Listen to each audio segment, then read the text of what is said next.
No auge da Guerra Fria, o mundo vivia sob a sombra constante da aniquilação nuclear. As duas superpotências, Estados Unidos e União Soviética, possuíam arsenais capazes de destruir a civilização várias vezes. Apenas um erro, um mal-entendido, uma decisão precipitada, poderia iniciar o fim do mundo. Em outubro de 1962, por 13 dias, esse momento chegou. O mundo prendeu a respiração enquanto os líderes em Washington e Moscou se encaravam em um jogo de pôquer de altíssimo risco, com o destino da humanidade na balança. Esta não é apenas a história de uma crise, é a história de como a humanidade olhou para o abismo e, por um triz, conseguiu recuar. Para entender a crise, precisamos entender o tabuleiro de xadrez de 1962. A peça central era Cuba, a pequena ilha caribenha, a apenas 145 quilômetros da costa da Flórida. Havia passado por uma revolução comunista liderada por Fidel Castro, tornando-se uma aliada de Moscou no quintal da América. Em 1961, a administração do jovem presidente americano, John F. Kennedy, sofreu uma humilhação profunda com o fracasso da invasão da Baía dos Porcos, uma tentativa desastrada da CIA de derrubar Castro. Isso não apenas fortaleceu Castro, mas também o empurrou para os braços da União Soviética e criou nele uma paranoia constante de uma invasão americana em grande escala. Do outro lado do mundo, o líder soviético Nikita Khrushchev viu uma oportunidade e uma injustiça. Os Estados Unidos haviam posicionado mísseis nucleares Júpiter na Turquia e na Itália, bem na fronteira da URSS, capazes de atingir Moscou em minutos. Para Khrushchev, colocar mísseis em Cuba era uma forma de equilibrar a balança de poder, proteger seu novo aliado e dar aos americanos um gostinho de seu próprio remédio. O mundo de segredos veio à tona em 14 de outubro de 1962.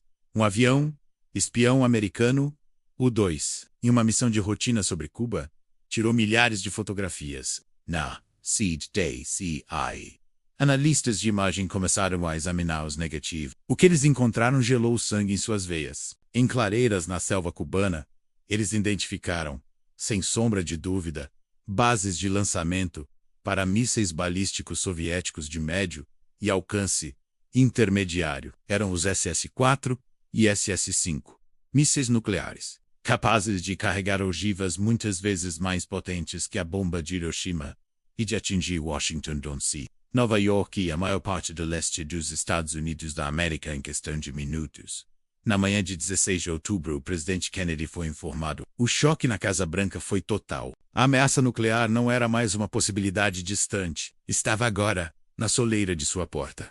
Imediatamente, Kennedy convocou um grupo secreto de seus 12 conselheiros mais próximos, incluindo seu irmão, o procurador-geral Robert Kennedy, e o secretário de Defesa McNamara. O grupo ficou conhecido como o ESCOM, o Comitê Executivo do Conselho de Segurança Nacional. Por quase uma semana, eles se reuniriam em segredo absoluto para decidir o destino do mundo. Os dias que se seguiram foram os mais perigosos da história. Dentro do ESCOM, o debate era feroz. De um lado, os Falcões, liderados pelo general da Força Aérea, eles defendiam uma solução militar imediata, um ataque aéreo massivo para destruir os mísseis, seguido por uma invasão total de Cuba.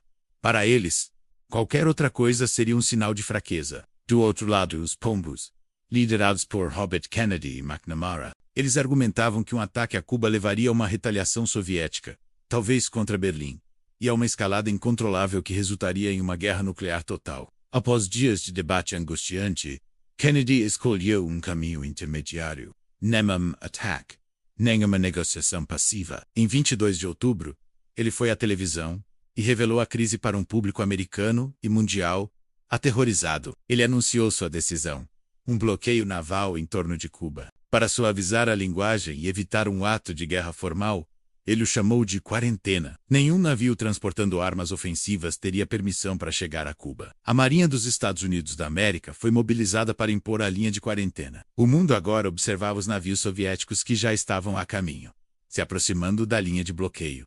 O confronto parecia inevitável. O ponto de maior tensão chegou no sábado, 27 de outubro, o Sábado Negro. 3 eventos quase levaram o mundo ao desastre. Primeiro, um avião espião U-2 americano foi abatido sobre Cuba por um míssil terra-ar soviético, matando o piloto. Os generais de Kennedy exigiram uma retaliação imediata. Kennedy, para a fúria deles, recusou o decidindo espera. No mesmo dia, no mar, um submarino soviético B-59, armado com um torpedo nuclear, foi cercado pela Marinha dos Estados Unidos da América, que começou a lançar cargas de profundidade de treinamento para forçá-lo a emergir. Dentro do submarino quente e com o ar rarefeito, os oficiais soviéticos, sem comunicação com Moscou, pensaram que a guerra havia começado. 2 dos 3 oficiais seniores a bordo queriam lançar o torpedo nuclear. O lançamento exigiu o consentimento unânime dos 3. O terceiro oficial, um homem chamado Vassily Arhipov,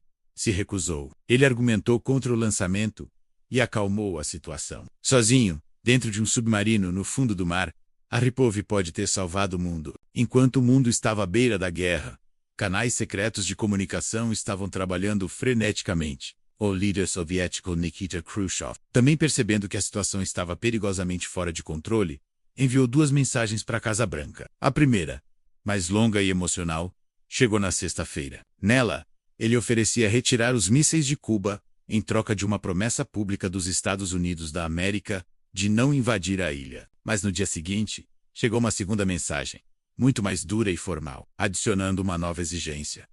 Os Estados Unidos da América também deveriam remover seus mísseis da Turquia. O ESCOM ficou dividido sobre como responder. Foi então que Robert Kennedy teve uma ideia genial: ignorar a segunda mensagem. Eles fingiriam que a segunda carta nunca existiu e responderiam publicamente apenas à primeira, aceitando os termos mais brandos. Ao mesmo tempo, Robert Kennedy se encontrou secretamente com o embaixador soviético Anatoly Dobrin. Ele transmitiu a aceitação pública do primeiro acordo, mas também deu uma garantia verbal e secreta. Os mísseis americanos na Turquia, que já estavam obsoletos, seriam removidos silenciosamente alguns meses depois. O acordo estava selado. Khrushchev tinha uma saída para salvar sua reputação, e Kennedy, a sua. Em 28 de outubro, para o alívio de um mundo inteiro, Rádio Moscou anunciou que a União Soviética desmontaria e removeria os mísseis de Cuba. A crise havia acabado. A humanidade havia olhado para o abismo da aniquilação nuclear e, no último segundo, recuado. A crise dos mísseis de Cuba deixou lições profundas. Assustados com o quão perto chegaram de uma guerra, por falta de comunicação, os líderes criaram a Linhadirata Moscow-Washington, um canal de comunicação direto para ser usado em futuras crises. O evento também os tornou mais sóbrios sobre os perigos nucleares, levando à assinatura do primeiro grande tratado de proibição parcial de testes nucleares em 1963. A crise é a história mais assustadora da Guerra Fria, um lembrete terrível dos perigos da escalada militar e da política de brinkmanship. Mas é também um códice sobre liderança, mostrando como a comunicação, o compromisso e a coragem de resistir à pressão por uma solução militar podem, literalmente, salvar o mundo.